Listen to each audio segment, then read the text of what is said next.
Odiylik quruvchi akalar butun Toshkent masjid katta paltarash yig'ishlariga o'tib bo'ldi. Toshkentdan qimmatga zakaz qilib yurmaydi.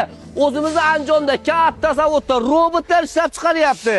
Bu Armada g'isht zavodi O'rta Osiyoda eng katta bo'lgan Andijonda joylashgan paltarash yig'ishlarini ishlab chiqaradigan zavod va bu yerdan siz cheklanmagan miqdorda paltarash yig'ishlarini zavod narxida xarid qilasiz. Paltarash yig'ishlarining afzallik tomonlari bu birinchi o'rinda bu ishlarning kattaligi uchun qurilishingiz tez bo'lishi. Undan tashqari u yengilroq, ya'ni binoyingiz oddiy g'isht ishlatgandan ko'ra yengilroq bo'ladi. Uchinchidan esa tashqaridagi shovqinni g'ishtni o'zi yutadi, ya'ni bu shuma izolyatsiya devorni o'zida.